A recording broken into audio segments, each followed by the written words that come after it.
दोस्तों, जंगल में जिंदगी गुजार पाना कई जानवरों के लिए बहुत ही दर्दनाक और छोटी होती है।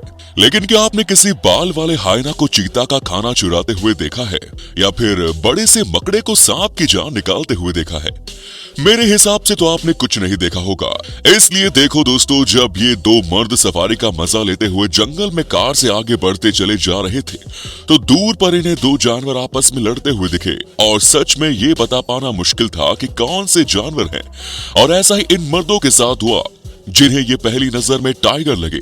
लेकिन जब इन मर्दों ने अपनी आंखों को चीरकर दोबारा इन जानवरों को देखा, तो पता लगा कि ये तो जंगल के दरिंदे हाइना है, जो कि पूरी तरह से बड़े हो गए हैं और इनकी पीठ पर बड़े बड़े बाल भी निकले हैं। लेकिन इन मर्द टूरिस्टों के एक बात समझ में नहीं आ रही थी कि ये आपस में क्यों लड़ रहे हैं, क्योंकि हाइना हमेशा टीम वर्क कर दूसरे जानवर पर हमला करते हैं और आपस में कभी भी नहीं लड़ते। लेकिन यहाँ भी यही हो रहा है, क्योंकि ये दोनों हाइना भी आपस में पानी में बहुत बुरी तरह लड़ रहे हैं। लेकिन दोस्तों, सच बताना, आप में से कितने लोगों ने इतने ज्यादा बाल वाला हाइना पहली बार देखा? क्योंकि हाइना की ये प्रजाति आपस में बहुत ज्यादा लड़ती है। और अब आते हैं अपने दरिंदे हाइना पर, जिन्हें हम जानते हैं, लेकिन हम आ तो गए हैं इस पर, लेकिन बहुत बुरी तरीके से इन जंगली कुत्तों के बीच फंसा हुआ है। और जंगली कुत्तों को तो आप जानते ही हैं दोस्तों। हमने कई जानवरों का पिछवाड़ा आपको दिखाया, लेकिन ये एक घर का पिछवाड़ा है, जहां इस कबूतर के ऊपर स्पैरो हॉक नामक जांबाज परिंदा हमला कर देता है। लेकिन वीडियो बना रहे शख्स से हॉक डर भी रहा था, लेकिन फिर भी शायद इसने काफी दिन बाद शिकार पकड़ा था, जिसे खाए बिना जाने के तो ये हॉक बिल्कुल भी मूड में नहीं था। और यहाँ तो बेचारा काला कौवा भी इस हॉक के चंगुल से नहीं बच पाया। दोस्तों, हॉक को अभी तक हमने जितना भी देखा, उससे ये तो समझ में आ गया कि ये पक्षी अपने शिकार के ऊपर चढ़कर उसके पीठ या पेट में अपना पंजा गड़ा देता है और फिर अगल बगल के माहौल को भी देखता है कि उसे किसी से खतरा तो नहीं है, और फिर शिकार का काम लगा देता है। दोस्तों, कुछ जानवर तो हमारी वीडियो में रहेंगे ही रहेंगे, जैसे हाइना और जंगली सुअर, क्योंकि ये हमारी वीडियो को पूरा करते हैं। जैसे कि जंगल में हद से ज्यादा गर्मी होने की वजह से इस टाइगर ने इस जंगली सुअर को पानी में मारना ज्यादा अच्छा समझा, और यहाँ तो इस टाइगर ने अपने बड़े से मुंह से सुअर की गर्दन की चबा ली। और यहाँ भी हमें कुछ ऐसा ही देखने को मिलता है। दोस्तों, छिपकली और सांप का भी हमेशा से 36 का आंकड़ा रहता है, और इनकी लड़ाई में कुछ भी हो सकता है, मतलब कोई भी जीत सकता है। जैसे कि यहाँ पर इस छिपकली ने इस बड़े सांप की गर्दन पकड़ ली और इसे इतने झटके मार रही है कि सांप का दम निकल जाए। लेकिन फिर भी छिपकली से ऐसा हो नहीं पाता, क्योंकि सांप भी बहुत ज्यादा मजबूत खिलाड़ी था। और आखिर सांप को छिपकली को छोड़ना ही पड़ता है, और सांप भी छूटते ही वहां से तुरंत भाग निकलता है। एक बात तो कहनी पड़ेगी कि ज़ेब्रा खुद जितने खूबसूरत होते हैं, उनकी जिंदगी उतनी ही ज्यादा बेकार होती है। जहां कब कौन सा शिकारी जानवर इनके ऊपर टूट पड़े, कोई भरोसा नहीं। और अगर इनमें से एक भी बार ज़ेब्रा शिकारी जानवरों के चंगुल में फंस गया, तो उसका निकल पाना बहुत मुश्किल है।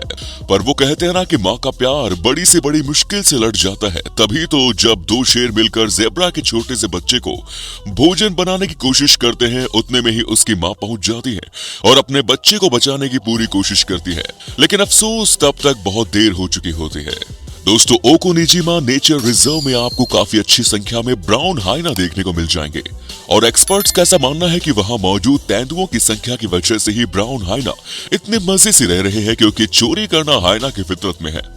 और जब भी कोई तेंदुआ शिकार करता है, ये उसे चोरी करने के लिए पहुंच जाते हैं। ऐसे में जब एक मादा तेंदुआ अपने बच्चे को मुंह में दबोचकर उसे सुरक्षित जगह ले जा रही थी, तभी एक लकड़बग्घे की नजर उस पर पड़ गई और तेंदुए की गैर मौजूदगी में वो बच्चों के ऊपर हमला करने लगा। पर खुशकिस्मती से ऐन वक्त पर मादा तेंदुआ अपने बच्चों को बचाने के लिए पहुंच जाती है। इसके बाद दोनों जानवरों के बीच इतनी खतरनाक लड़ाई होती है कि देखकर ही होश उड़ जाए। पर हद तो तब हो जाती है जब अपने बच्चों को बचाने के बाद मादा तेंदुआ उनके लिए वार्थॉग का शिकार करके लाती है। तभी ना जाने कैसे लकड़बग्घा वहां पहुंच जाता है और चुपचाप तेंदुए का शिकार लेकर ऐसे 9 तो 11 हो जाता है, जैसे कुछ हुआ ही न हो। दोस्तों, यहाँ पर दो चीते मिलकर माइग्रेशन के दौरान इस जंगली सुअर को दबोचकर उसका शिकार करने में लग जाते हैं।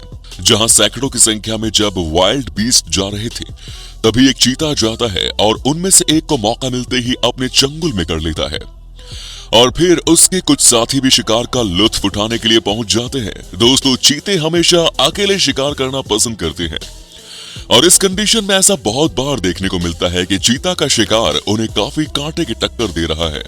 लेकिन यहाँ पर लड़ाई होने की दूर दूर तक कोई गुंजाइश नहीं है, क्योंकि दो चीते मिलकर अपने से बड़े साइज के इस वाइल्ड बीस्ट को मारने में लगे हुए हैं। लेकिन ये वाइल्ड बीस्ट भी कुछ कम नहीं है, जो अकेले ही इन दोनों चीतों को उनकी औकात याद दिला देता है। और यहाँ जब वाइल्ड बीस्ट का झुंड जा रहा था, तभी इस शिकारी बिल्ली ने अपना दिमाग लगाया और छोटे से बच्चे को झुंड से अलग कर दिया, ताकि इन्हें शिकार करने में दिक्कत ना हो।